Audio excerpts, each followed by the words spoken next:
Hello friends, இன்றைக்கி நாம் ரொம்ப கிறிஸ்பியான உள்ள ரொம்பவே சாஃப்டான சோள பணியாரம் எப்படி செய்கிறதுன்னு பார்க்கலாங்க.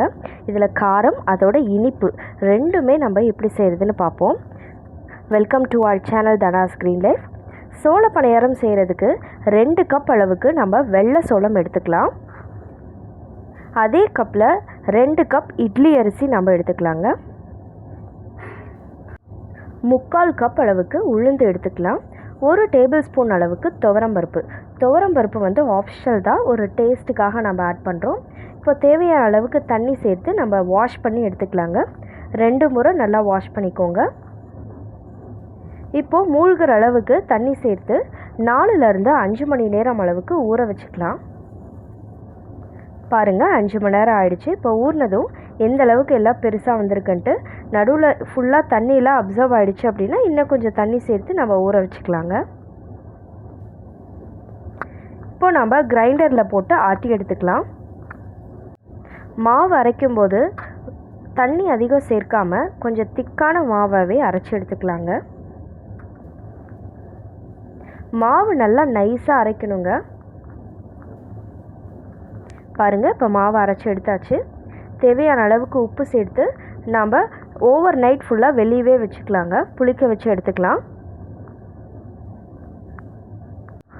மாவு கரைச்சதும் அடுத்த நாள் செய்கிறதுக்கு எந்த அளவுக்கு தேவையோ அவ்வளோ மட்டும் எடுத்து வெளியே வச்சுட்டு மீதியை நாம் ஃப்ரிட்ஜில் வச்சுக்கலாங்க.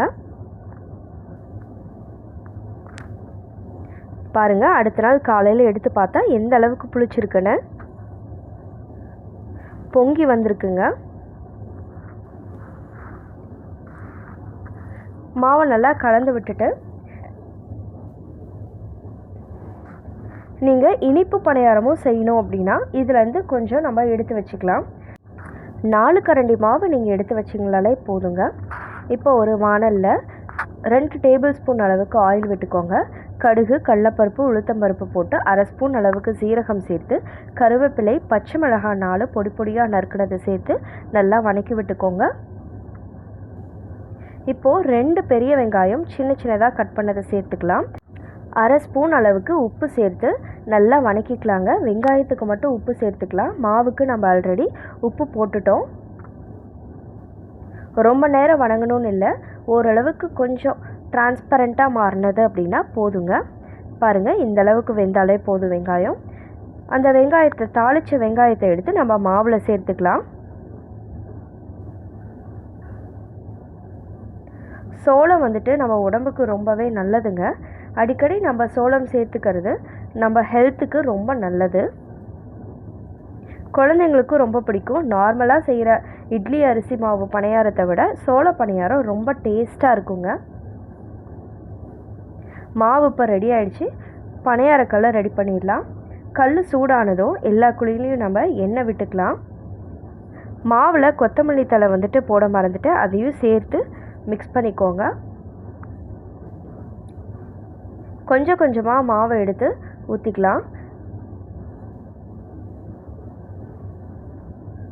பணியார மாவு வந்துட்டு இந்த அளவுக்கு கொஞ்சம் திக்காக இருந்ததுனா தான் நல்லா கரெக்டாக வரும். தண்ணியாட்டம் இருந்ததுன்னா கல்லில் ஒட்டும். கொஞ்சம் கெட்டியான பதத்தில் இருக்கணுங்க. மூடி வச்சுட்டு ஒரு பக்கம் வெந்ததும் இன்னொரு சைடு நம்ம திருப்பிக்கலாம். பாருங்கள், எந்த அளவுக்கு அழகாக வருது.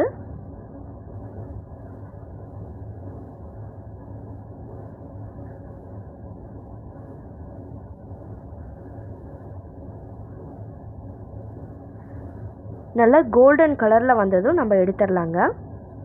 2 சைடும் திருப்பி வச்சு நல்லா வேக வச்சு எடுத்துக்கோங்க. வெளியே எந்த அளவுக்கு மொறுமொறுன்னு கிறிஸ்பியாக இருக்குன்னு பாருங்கள். உள்ளுக்குள்ளே அதே மாதிரியே சாஃப்டாக இருக்குங்க.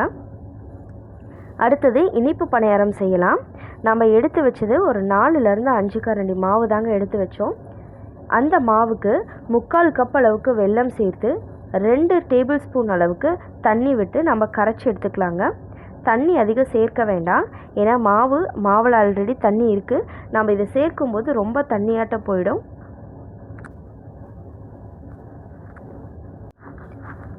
வெல்லம் நல்லா கரைஞ்சி பபிள்ஸ் வந்து கொதி வர ஸ்டேஜ் வந்ததுன்னா போதுங்க.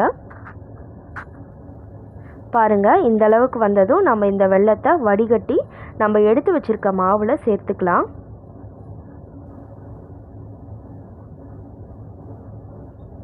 பாருங்கள் சேர்த்தாச்சு. இப்போ மிக்ஸ் பண்ணி விட்டுக்கோங்க. வெல்லம் நல்லா எல்லா பக்கமும் கரையிற மாதிரி மிக்ஸ் பண்ணிக்கோங்க. இப்போ பணியாரக்கல் நல்லா சூட வச்சுக்கலாம். சூடானதும் நம்ம வீட்டில் காய்ச்சின நெய் தான் நம்ம இன்றைக்கி ஆட் பண்ணுறோம். இனிப்பு பணியாரத்துக்கு எண்ணெயை விட நெய் ஆட் பண்ணுறது ரொம்ப டேஸ்ட்டாக இருக்கும். இப்போது நம்ம எல்லா குழியிலையும் நெய் சேர்த்தாச்சு. அடுத்தது மாவு ஊற்றிக்கலாங்க.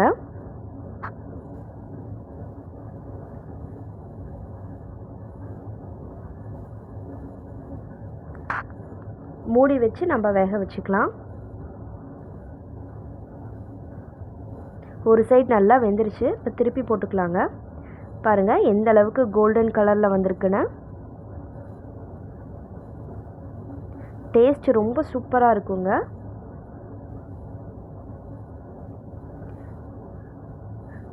வெளியே கிறிஸ்பியாக இருக்கும், உள்ளுக்குள்ள ஸ்பாஞ்ச் மாதிரி ரொம்பவே சாஃப்டாக இருக்குங்க. ட்ரை பண்ணி பாருங்கள். கார பணியாரத்துக்கு தக்காளி சட்னியும் தேங்காய் சட்னியும் இருந்துச்சுன்னா ரொம்ப டேஸ்ட்டாக இருக்கும். பாருங்கள் எந்த அளவுக்கு சாஃப்டாக இருக்குது நம்மளோட பணியாரம். நம்ம சேனலை நீங்கள் இப்போ தான் ஃபர்ஸ்ட் டைம் பார்க்குறீங்க அப்படின்னா மறக்காமல் சப்ஸ்கிரைப் பண்ணிக்கோங்க.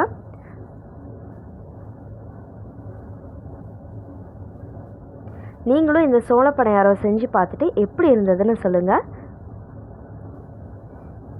அடுத்தது இனிப்பு பணியாரம் பாருங்கள் எந்த அளவுக்கு சாஃப்டாக இருக்குன்னு.